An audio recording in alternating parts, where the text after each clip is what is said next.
योगी राज राजेश्वरी मंदिर की प्राण प्रतिष्ठा में हुए शामिल। योगी ने नैमिषारण्य में पुरम द्वार का किया शुभारंभ। मां राज राजेश्वरी का सीएम योगी ने किया जलाभिषेक। बोले मानवता को बचाना है तो सनातन धर्म को बचाना होगा। मुख्यमंत्री योगी आदित्यनाथ सीतापुर दौरे पहुंचे। यहां सीएम योगी नैमिषारण्य के राज राजेश्वरी मंदिर के प्राण प्रतिष्ठा में शामिल हुए। वहीं उनके साथ मध्य प्रदेश के विधानसभा अध्यक्ष नरेंद्र सिंह तोमर भी शामिल हुए। दरअसल सीएम योगी दोपहर करीब 1:30 बजे हेलीकॉप्टर से नैमिषारण्य पहुंचे थे। इस दौरान दक्षिण भारतीय आचार्यों द्वारा विधि विधान से मंत्रोच्चारण के साथ मुख्यमंत्री योगी आदित्यनाथ ने नैमिषारण्य धाम स्थित मां राज राजेश्वरी मंदिर के गोपुरम द्वार का शुभारंभ किया। इसके बाद मां राज राजेश्वरी का जलाभिषेक किया। फिर सीएम योगी ने वैदिक यंत्रों की धुन के साथ मंदिर की परिक्रमा की और यज्ञ मंडप का दर्शन किया। वहीं प्राण प्रतिष्ठा के दौरान मुख्यमंत्री योगी आदित्यनाथ ने कहा कि आज हम सबका सौभाग्य है कि उत्तर प्रदेश की इस धरती पर श्री राज राजेश्वरी मंदिर की भव्य धार्मिक आयोजन में हमें सहभागी बनने का अवसर प्राप्त हुआ है। उन्होंने कहा कि धर्म से हीन जो व्यक्ति है उसमें और पशु में कोई अंतर नहीं है। धर्म जो हमें अच्छे मार्ग पर चलने की प्रेरणा देता है। सीएम योगी ने कहा कि तंत्र और संप्रदाय आएंगे जाएंगे, उपासना विधियां आएंगी जाएंगी, लेकिन धर्म हमेशा शाश्वत रहता है, सनातन रहता है। इसलिए सनातन धर्म सृष्टि का धर्म है, मानवता का धर्म है। जब तक सनातन धर्म है, विश्व मानवता के कल्याण के मार्ग को प्रशस्त करता रहेगा। अगर सनातन धर्म पर खतरा आएगा तो विश्व मानवता पर खतरा आएगा।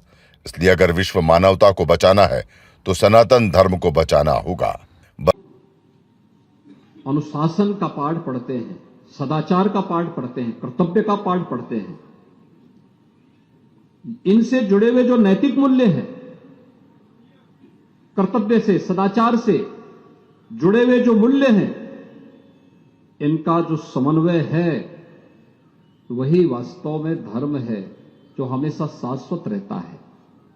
पंथ और संप्रदाय आएंगे जाएंगे, उपासना विधियां आएंगी जाएंगी, लेकिन धर्म हमेशा शाश्वत रहता है, सनातन रहता है। इसलिए हम कहते हैं सनातन धर्म इस सृष्टि का धर्म है, मानवता का धर्म है।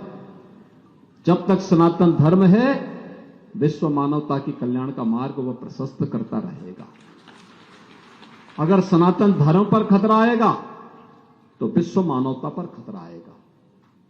इसलिए विश्व मानवता को बचाना है तो सनातन धर्म को बचाना होगा। और सनातन धर्म का मूल यज्ञ है, ये ऋषि मुनियों की साधना है, जो साधना कई वर्षों तक पवित्र नर्मदा नदी के तट पर साधनारत रह करके पूज्य स्वामी षणमुखानंद पुरी जी महाराज ने साधना की, उस साधना का प्रसाद सिद्धि के रूप में आज राज राजेश्वरी आश्रम और मंदिर के रूप में हम सबके सामने यहां पर इस रूप में देखने को मिल रहा है। यानी एक नई कड़ी और एक नई मणि इस नेमिष क्षेत्र में जुड़ने जा रहा है, राज राजेश्वरी मंदिर और आश्रम के रूप में। ये देश की व्यवस्था को, समाज की व्यवस्था को, लोक की व्यवस्था को ऊर्ध्वगामी करने के लिए, लोकाचार की ओर ले जाने के लिए, लोक कल्याण के पथ पर उन्मुख करने के लिए जिस देवी का हम अनुष्ठान करते हैं वह प्रांबा जगदम्बा राज राजेश्वरी है, जो सबको नियंत्रित करके सन्मार्ग पर ले चलने की प्रेरणा प्रदान करती है। और उनकी स्थापना का कार्य इस नेमिष क्षेत्र में हुआ है। आप सब जानते हैं नेमिष तीर्थ के महात्म को ध्यान में रख करके ही सरकार ने अनेक कदम उठाए हैं। खासतौर पर इसको एक तीर्थ के रूप में विकसित करने की कार्रवाई आज चल रही युद्ध स्तर पर कार्य हमारा प्रारंभ हुआ है। बता दें कि जगदम्बा राज राजेश्वरी मंदिर दक्षिण शैली में बनाया गया है। नैमिषारण्य धाम अपने आप में एक अद्भुत बड़ा तीर्थ है। यहाँ पर समय समय पर लाखों की भीड़ में लोग पहुंचते हैं। जानकारी के अनुसार पिछले 4 साल से यहाँ पर इस मंदिर का निर्माण चल रहा था। अब सीएम योगी की सरकार में ये कार्य पूरा हुआ है। Bureau report.